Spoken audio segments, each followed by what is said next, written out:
જય ચામુંડા, જય મોગલ, જય જીવણીઆઈ.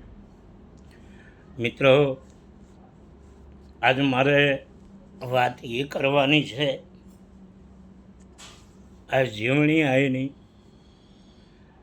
જીવણીઆઈ સરદારની બાજુમાં નાનો એવો નેહડો, અને નેહડાની અંદર ઘણા બધા ચારણો રહેતા હતા, દૂધના મૈયારા કરતા હતા. એમાં એક દિવસ એવો આવ્યો મિત્રો, માં જીવણીઆઈના બાપુ ધાના બાપુ નયા એમની સરનેમ મૈયારું લઈ સરદાર જાવું.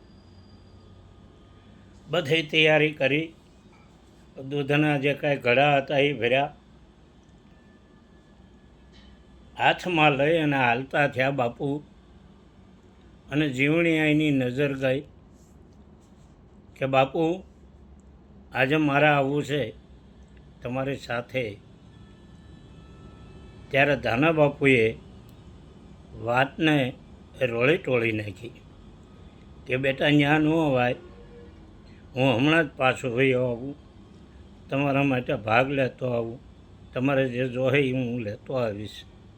કે ના બાપુ, હઠ લીધી. હઠ તો કળા ગજબની હોય, બાળ હઠ, રાજા હઠ.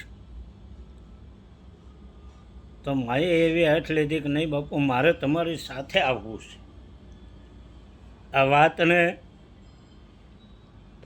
વર્ષો થયા, પણ ધાના બાપુ હાલતા થયા, પાછળ પાછળ આ જીવણીઆઈ હાલતા થયા. એવામાં સરદાર, આજનું જે બસ સ્ટેન્ડ છે, આજનું જે પાદર છે, ત્યાં ધાના બાપુએ દૂધ દહીંના જે કાંઈ હોય એ ગળુલિયા હેઠા મેલ્યા. એવામાં એક દીકરી રોતી હોય, એક દીકરીનો અવાજ સાંભળી અને જીવણીઆએ બોલ્યા કે બાપુ આ દીકરી કેમ રોવે છે? ત્યારે બાપુએ વાત કરી, બેટા સરદારની અંદર પરણીને આવે છે ને, એટલે હાર વર્ણની દીકરી છે એટલે રોવાઈ જાય. ના બાપુ, આ વાત કાંઈક જુદી છે, આ દીકરીનું રોણું કાંઈક અલગ છે. આ દીકરીનું રોણું કાંઈક દુખિયારી દીકરી હોય ને એવું છે. વાત કરો બાપુ.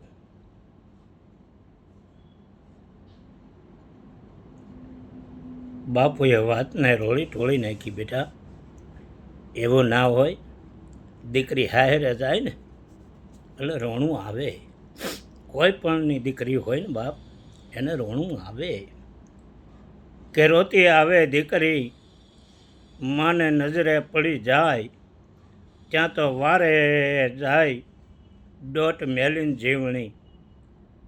જીવણી અહીંથી રહેવાનું નહીં, દોટ મેલી બરાબર જે ગાડું ઊભું હતું ત્યાં દીકરીને કીધું કેમ બેટા રોવેશ? દીકરીએ કીધું બેન અહીંયા હારે આવે ને સરદારમાં એને રોણું આવી જાય.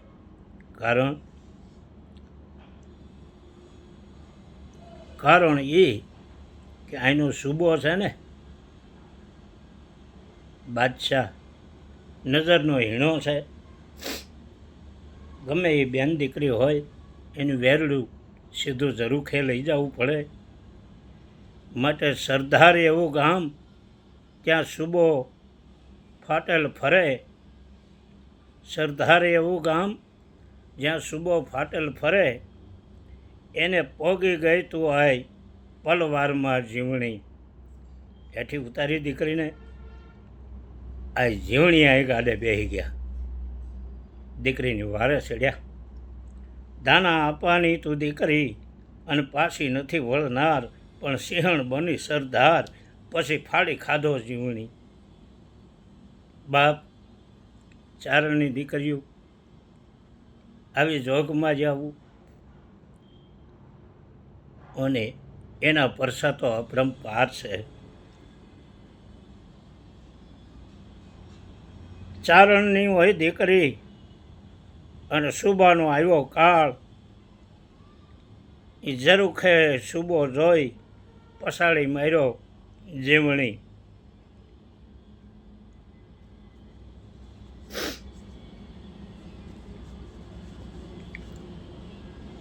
પસાડ્યો તો ખરો, પણ સુબો એટલું બોલ્યો કે પાપીઓ છું પણ તારો બનવું, મને છોડી દે ને હાય. ખબર નહોતી કાંઈ કે તું વિકરાળ બની જાત જીવણી.